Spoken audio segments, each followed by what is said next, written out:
네, 안녕하세요. 저는 이제 제목을 수업에 녹아든 AI 그리고 지금의 고민으로 잡은 한국삼류고등학교 교사 김송이라고 합니다. 지금 저의 백그라운드를 잠시 설명드리면 저는 이제 지난 6개월간 정보 컴퓨터 복수 자격 연수를 받았고 이제 학교에서 정보 교과와 이제 영어 교과를 담당할 예정이고요.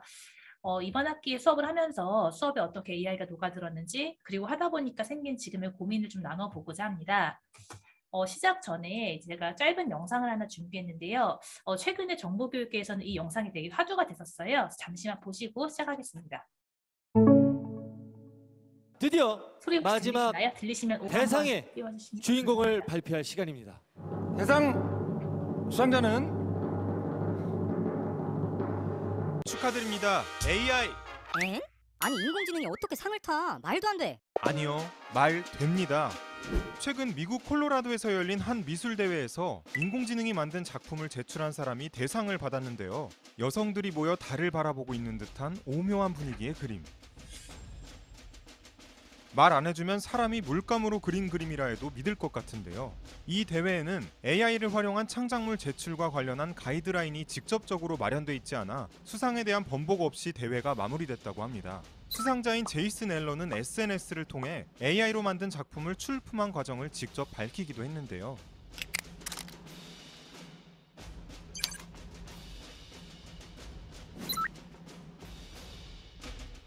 작품 3장을 출품하는 데에 든 비용은 11달러. 앨런은 대상 상금으로 300달러를 받고 출품한 작품들을 각각 750달러에 내놓았다고 합니다. 앨런의 행보에 수많은 미술인이 분노했습니다. 이게 AI가 그린 거지 인간이 그린 거냐? AI가 대회 나오는 게 말이 되냐? 한 것도 없으면서 뻔뻔하다. 이런 반응도 이해는 가는 게 몇 분이면 몇십 장의 이미지를 생성해주는 AI 창작물의 저작자를 인간이라고 하기에는 분명히 불명확한 구석이 있습니다. 직접 해보니 AI로 작품 하나 만드는 건 정말 일도 아니었는데요. 네, 여기까지 보겠습니다.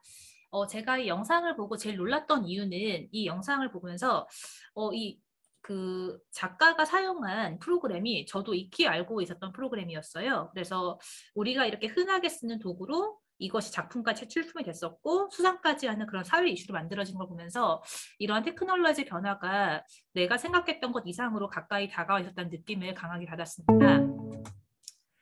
다음으로는 이제 개정 교육과정 얘기를 잠깐 드리고 싶은데요. 지금 보이시는 화면은 2022 개정 교육과정의 다항의 내용입니다. 그래서 앞으로의 개정 교육과정에 디지털 리터러시와 더불어서 컴퓨팅 사고력이라는 개념이 들어오게 되었습니다. 특별히 컴퓨팅 사고력은 정보교과 핵심 축이자 모든 교과에 적용될 수 있는 여지가 있는 그러한 그 내용인데요. 가장 핵심은 추상화와 자동화이고 이것을 조금 더 부연 설명하자면 우리가 교과를 학습할 때 어떻게 알고리즘을 짜고 문제를 분해하고 패턴을 찾고 그것을 추상화한 다음에 평가하고 해결하는 과정을 목표로 하고 있습니다. 문제 해결 학습과도 상당히 유사한 면이 있고요. 그러면 이러한 것들이 교과로 들어왔을 때 자연스럽게 인공지능도 함께 엮여서 들어올 텐데 그때 이걸 하면서 들게 된 고민을 오늘 조금 나눠보고자 합니다. 시작 전에 요새는 AI로 여기까지 돼? 라는 예시를 제가 오늘 오전에 몇 개 해보고 선생님께 좀 소개를 드리고자 하는데요. 첫 번째는 자기소개서입니다. 혹시 이 화면 잘 보이시나요? 왼쪽에 보시면 제가 오늘 아침에 키워드를 그냥 4개 넣어봤어요. 컴퓨터공학, 동아리, 회장, 소프트웨어, EV3, 피지컬 컴퓨팅 하고 생성을 딱 누르자마자 10초 안에 이렇게 자기소개서 글이 완성이 됐습니다. 밑에 보이시면 영어로도 변환이 되어 있죠. 그래서 이것이 단순히 자기소개서뿐만이 아니라 뭐 시 쓰기, 대본 쓰기, 끝말잇기, 소설 읽기 이런 식으로 글의 다양한 장르를 AI가 너무나 간단한 시간 안에 글을 만들어주는 걸 보고 깜짝 놀랐었고요. 지금 이게 한글 말투는 조금 어색하긴 하지만 영어 글 읽어보시면 아시겠지만 내용상 흐름에 전혀 이질감이 없습니다. 그래서 단순히 번역을 넘어서서 그냥 키워드만 넣었을 때 솔직히 다른 주제로 자기소개서 써봤을 때는 애들보다 낫다는 느낌을 받았거든요. 그래서 이 정도까지 무료로 쓸 수 있는 게 진보했다는 걸 알게 되었고요. 오른쪽에 있는 것은 실제 웹툰 작가들이 많이 요새 쓰는 툴이라고 합니다. 그래서 기본적인 색깔이 있으면은 그냥 터치 몇 번만으로도 이렇게 자동 채색이 돼버려요. 그래서 이것도 역시나 로그인 없이 무료로 쓸 수 있는 AI 프로그램이고 실제로 그냥 수업용이 아니라 현업에서 이렇게 이러한 프로그램들이 너무 일상적으로 녹아든다라는 것을 느꼈던 시간이었습니다. 그래서 혹시 선생님들께서도 왼쪽 오른쪽 프로그램은 이제 저 같은 경우는 학생들이 이제 글을 처음에 뼈대 잡는 걸 어려워할 때나 혹은 내가 쓴 걸 표현하고 싶을 때 너무나 손쉽게 이렇게 적용하실 수 있는 프로그램이라서 네, 소개해드리고자 했고요. 제가 사실 조금 흥미롭게 봤던 거는 이거였어요. 이거는 제가 직접 이 시간에 라이브로 켜서 한 3분 정도 보여드리도록 하겠습니다. 보시면은 왼쪽에 뭐 아이덴티피케이션, 애널리틱스, 뭐 텍스트 스피치 등등 여러 도구들이 있죠. 역시나 로그인 없이도 할 수가 있고요. 제가 조금 재밌게 봤던 것들은 지금 네, 이거였어요. 여기 한국말이 있습니다. 부동산 문제 해결하기 위해서 국토생을 강화해야 된다고 생각해.를 돌려보면은 이 글이 진보 성향인지 보수 성향인지 파악해주는 AI예요. 그래서 내가 지금 글을 쓴 것 3위점이 내가 어떠한 의도를 담고 있는지까지 보여주고요. 감정을 한번 해보겠습니다. 감정을 돌려보면은 내가 쓴 감정이 화난 건지 불평인지 짜증인지가 녹아들죠. 그리고 이것도 상당히 재밌어요. 우리나라의 사투리, 지금 내가 쓴 글을 사투리로 변환해주는 AI입니다. 그래서 내가 쓴 문장을 네, 뭐 참 짜증난다 해보겠습니다. 이거는 경상도로 참 짜증난다 이라고 하는데 혹시 여기에 혹시 경상도 네이티브 계시면 이게 맞는지 혹시 봐주실 수 있나요? 경상도 말고 전라도는 네, 한번 돌려볼게요. 제주도로도 엔터를 한번 쳐야 될까요? 네, 제가 이 변환 버튼을 어디서 누른지 잘 못 찾겠는데 네, 어쨌든 이렇게 전국의 사투리로도 변환이 되고요. 텍스트 스피치는 많이 아실 것 같은 게 넘어가겠습니다. 그리고 이것은 내가 아까 슬라이드 넣어드린 건데요.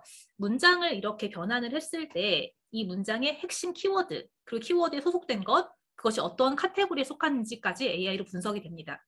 그래서 영어 글쓰기를 할 때도 내가 지금 담고 있는 함의점이 뭔지, 그리고 이것이 뭐 다이알렉트로 어떻게 변환이 되는지, 이것을 그리고 텍스트 스피치로 얼마나 인식이 되는지 이런 식으로 AI가 오픈 AI로 분석이 되는 거고요. 역시나 이것도 로그인 없이 쓸 수 있는 무료 프로그램입니다. 여기까지 보시고 나니까 상당히 흥미롭지 않으신가요? 저는 그전까지는 그래도 글을 쓰는 창의적인 영역은 사람의 영역이라고 생각했는데 그거조차 이렇게 AI로 대체될 수 있다는 걸 보고 사실 많이 놀랐습니다. 두 번째는 최근에 이제 화두가 되고 있는 프로그램입니다. 이것은 이제 오렌지3라는 플랫폼인데요. 역시나 무료이고요. 그전까지 데이터 분석이라는 것은 사실 코딩의 영역이었습니다. 그래서 코드를 짜서 수식을 넣고 여기 보이는 산점도 분석이라던가 박스 플롯으로 분석하는 것이 상당히 전문적인 영역이었다면 이것은 선생님들께서 한 책을 보고 한 5분, 10분 정도만 보셔도 이렇게 톡톡톡 끌어와서 데이터를 한 번에 분석할 수 있는 도구입니다. 저도 이걸 사실 배우고 파일 왼쪽에 있는 파일을 끌어와서 클래시피케이션 분류를 한 다음에 산점도를 그리고 하는 활동을 해봤었는데요. 이게 제가 오렌지3를 가지고 분석한 데이터예요. 그래서 실제 인천시에 있는 택배 회사들의 데이터를 분석해서 어느 쪽으로 많이 가고 있는지 이러한 분석조차 데이터 분석가의 전문적인 영역이 아니라 누구나 할 수 있는 그런 오픈소스 플랫폼으로 현재 자리 잡고 있고 현장에서 쓰이고 있고요. 실제로 대학원 논문에서도 그 예전에 데이터 분석의 도구로 여겼던 SPSS가 아니라 이렇게 오렌지3를 써서 분석한 논문들도 나오고 있다고 합니다. 그럼 여기까지 보셨을 때 혹시 어떠한 공통점이 보이지 않으셨나요? 바로 노코드입니다. 그래서 코딩을 전문적으로 하지 않아도 인공지능을 일상적으로 내가 정말 쓸 수 있는 접근성이 쉽게 쓸 수 있다는 그것이 저는 최근에 화두가 되는 것 같습니다. 그러면 사실 우리가 정보교과를 가르칠 것도 아니고 영어 교과로서 이러한 인공지능 플랫폼이 들어왔을 때 어떠한 변화가 느껴졌을까를 이어서 보여드리고 싶은데요. 다음 교육과정 2022 개정교육과정 현재 국민 공개가 되어 국민 소통 채널에 올라와 있는데 이 중에 제가 되게 재밌게 봤던 것이 두 가지가 있는데 하나는 이제 에이전트라는 개념이 정보 교과안을 들어오게 된 거랑요. 두 번째는 이거였어요. 이것을 지도할 때 학습자가 직접 프로그래밍 하기는 어려움으로 라는 문구가 상당히 눈에 들어왔습니다. 그래서 저희 영어 교사들도 마찬가지로 직접 우리가 코딩을 배울 필요 없이도 충분히 쉽게 이런 프로그램들을 이제 익힐 수가 있고 학습자와 온전히 교사가 가르치는 것이 아니라 학습을 도와주는 에이전트가 수업에 들어오는 것을 조금 익숙해질 필요가 있겠다라는 생각이 들었고요. 그 예시로 저희 학교에서 쓰는 걸 잠시 보여드리도록 하겠습니다. 지금 보시는 화면은 저희 학교의 메신저예요. 조금 특이하지 않나요? 혹시 이 프로그램이 뭔지 아시는 분 계신가요? 네. 이 프로그램은 저희 학교에 쓰는 이제 학교 메신저인데요. 카카오워크라는 플랫폼이에요. 그런데 혹시 오른쪽에 보이시면은 이 파란색 동그라미 보이시나요? 이 파란색 동그라미가 바로 인공지능 에이전트입니다. 캐스퍼라는 친구예요. 그래서 항상 메신저에는 그 오른쪽 파란색 동그라미가 늘 있습니다. 그래서 이것이 항상 저희 대화 옆에서 같이 듣고 있는 일종의 존재가 되는 거거든요. 그래서 캐스퍼한테 우리 지금 채팅방을 4그룹으로 나눠줘. 그럼 바로 나눠줍니다. 예를 들어서 예시를 보여드릴게요. 오늘 날씨 어때? 오늘 뭐 먹지? 그다음에 오늘 저희 학교 급식이에요. 급식 뭐야? 그러면 저희가 챗봇을 굳이 열심히 만들지 않아도 그냥 간단하게 이렇게 오늘의 메뉴를 알려주고요. 저는 지금 어떤 계획까지 하고 있냐면 이 챗봇을 저희 학교 업무랑 다 연결지어서 캐스퍼 시간표 보여줘 하면은 우리 학교 시간표가 나오고 캐스퍼 저희가 늘 헷갈리는 게 결제 라인 있잖아요. 이거 할 때 결제 라인 뭐야? 하면 딱 알려주고 이런 식으로 자동화가 충분히 가능할 거다 생각이 들었고요. 이렇게 저희 톡방에 늘 이렇게 에이전트가 함께 있는 걸 보면서 네, 굳이 이렇게 에이전트라는 개념이 어려운 게 아니라 일상생활에 들어와 있구나라는 생각을 하게 되었습니다. 특별히 이제 에이전트가 좁은 개념을 좀 넓게 보자면은 챗봇이라던가 스피커도 하나의 에이전트가 될 수 있는데요. 저는 사실 최근에 이제 꽂힌 것이 뭐냐면 톡방에도 잠시 올려드렸지만 각 교무실마다 그 인공지능 스피커 네스트업을 설치해두고 있어요. 그래서 그것과 에어컨 연동해서 목소리를 에어컨을 끄고 불 끄고 켜기가 자동으로 되고 여기서 끝이 아니라 다양한 센서와 결합한다면 더불어서 훨씬 더 많은 수업의 기회가 열리고요. 수업 중에 갖다 놓으니까 학생들이 자연스럽게 영어를 쓰더라고요. 이제 헤이 구글로 시작해서 얘는 영어로 말해봐 라고 하면은 영어로 자연스러운 발화 기회가 생긴 걸 보면서 이렇게 교사 외에 에이전트가 수업에 들어오는 것이 점점 자연스럽구나라는 것을 느끼게 되었습니다. 그런데 이러한 변화가 막 이루어지고 있는데 저는 최근에 사실 상당히 좀 정치적인 고민을 했어요. 그런데 그것이 아까 이주연 선생님 발표와도 맞닿아 있는 것 같습니다. 지금 보여드리는 것은 제가 작년에 정책학 전공을 하면서 배운 모형인데요. 킹던의 정책 흐름, 정책 창이라는 모형입니다. 그래서 하나의 정책이 만들어지기 위해서는 문제 흐름의 창이 있어야 되고 대안이 있어야 되고 정치의 흐름, 그러니까 사회적으로 문제가 대두가 되고 그것을 이제 뒷받침하는 정치인이 있어야 되고 그 다음에 이것에 대한 문제의식, 이 세 가지가 있을 때 정책의 문이 딱 열린다라는 이론이에요. 근데 이걸 보고 나니까 지금의 AI와 AI 융합교육 또는 내지는 AI 교육이 바로 그 정책의 창이 활짝 열린 느낌 받았어요. 그래서 사회 분위기도 형성이 되었고 정치적인 흐름도 맞물려 있고 그리고 여기 보이시는 이것의 대안도 같이 결합이 돼서 정책의 창이 열렸다는 느낌을 받았는데 그것과 더불어서는 이제 정책의 창이 한번 열리기도 하지만 닫히기도 하거든요. 어느 경우에 닫힌지 보게 되었습니다. 위 6가지 상황이 생겼을 때 정책의 창이 다시 닫힌다. 그리고 마지막 줄에 보이시는 한 번 닫힌 정책의 창은 언제 다시 열릴지 예측하기 어렵다라는 문구가 저는 최근에 마음에 들어오더라고요. 그 이유가 지금 아직 공개는 안 됐지만 제 옆자리 선생님이 AI 융합대학원 다니시면서 졸업 논문을 준비하고 계세요. 그래서 당연히 우리나라의 선생님들이 AI 교육에 대해서 참 많이 배우고 싶어 하겠지라고 논문을 이제 설문을 준비하시면서 결과를 딱 열어봤더니 정말 깜짝 놀란 게 선생님들이 AI에 대한 요구도는 상당히 낮고 오히려 수업의 본질인 과정중심 평가, 어떻게 평가를 해야 되는지, 수업을 계획해야 되는지 여기에 대한 그 요구도가 훨씬 더 높으시더라고요. 그래서 이걸 보면서 저는 어떤 생각이 들었냐면은 지금 사실 AI가 엄청나게 학교를 변화시킬 것처럼 보이고 AI가 사실 AI 만능주의라고 할까요?